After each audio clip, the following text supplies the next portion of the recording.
Hey, this is Mr. T. I'm making a short video about type 1 and type 2 errors because it doesn't come up in some of our curriculum until later, but it comes up in our book, The Practice of Statistics, right away. So let's go to my prepared notes if I can find out how to share my screen. Haven't done this in a long time. Okay, share my screen, and I'm sharing my screen, but I'm not on the right page. And okay, perfect. So for type 1 and 2 type 2 errors, when you are making a hypothesis test, you have a null hypothesis and an alternative hypothesis. And there are two mistakes you can make here. And you need to get straight in your head which those two mistakes are and what they're named because they matter and they're easy to get confused. So what I usually use, I'm going to give you three examples and use whichever one works for you. And I'm going to give you a link to some others. And if another one works for you, use that. But you need to get in your head which example you can remember because you'll probably get several questions about it on the AP exam. And it comes up with anybody who talks statistics. So the one I remember is this.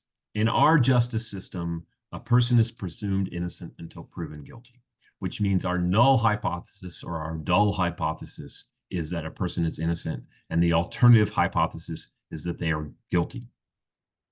So there are two kinds of errors we can make. And in my opinion, the worst type of error we can make is sending an innocent person to jail.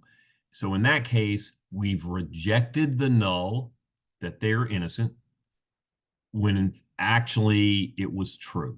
And that is a type 1 error when we've rejected the null when it's true and accepted, you really don't accept, but we use the alternative hypothesis they're guilty.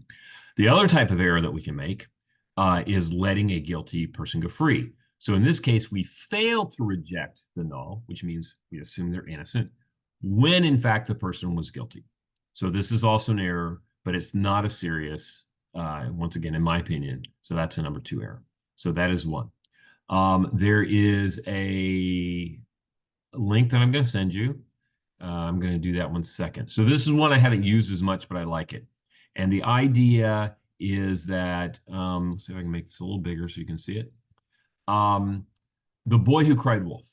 And the idea is, the boy who cried wolf, he cried wolf, wolf, wolf, wolf, and people came running, and wolf, wolf, wolf, people came running. And when he finally called wolf, nobody came. But the idea is this. We're always assuming there is no wolf in the village. It's very rare to have a wolf.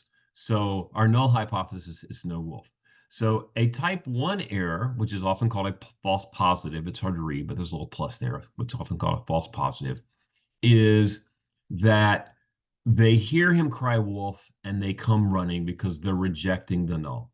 Okay. They're saying, oh, there is no wolf. I'm going to come running, and they're mad, but it's an incorrect assumption on their part because they're getting fooled. That's a type 1 error.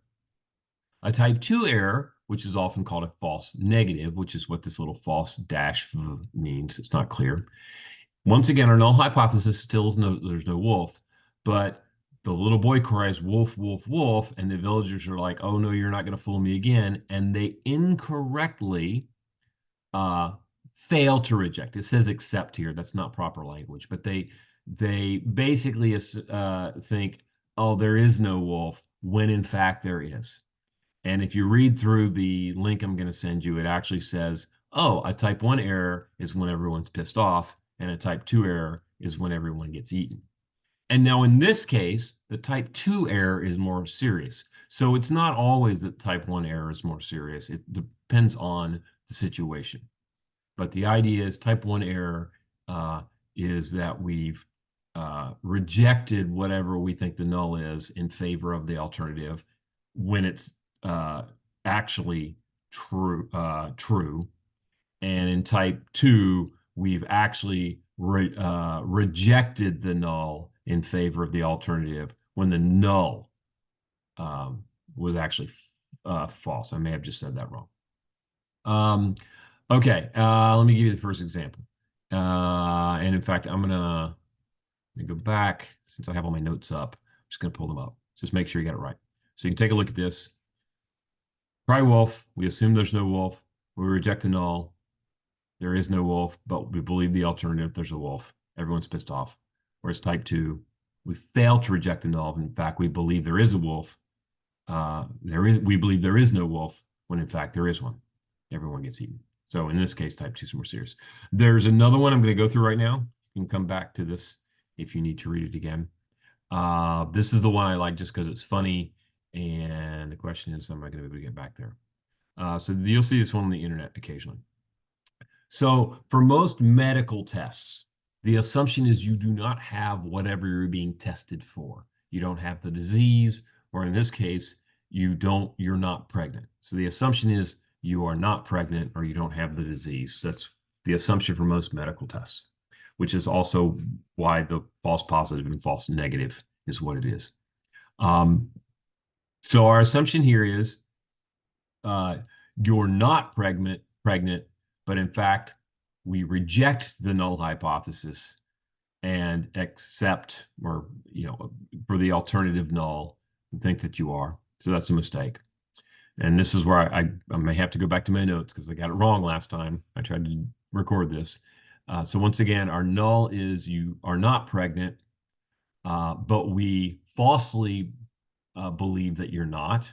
So we don't accept the null. The idea is we accept it, but we never say that. We say we fail to reject it when in fact you are. So the alternative is actually the true thing, but we're believing the null. So this is one. And once again, you just have to get straight in your head which is which. They're both mistakes. One thing was true, you believe the other.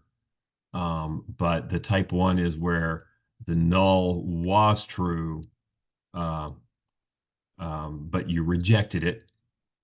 And type 2 was the null was not true, and yet you failed to reject it.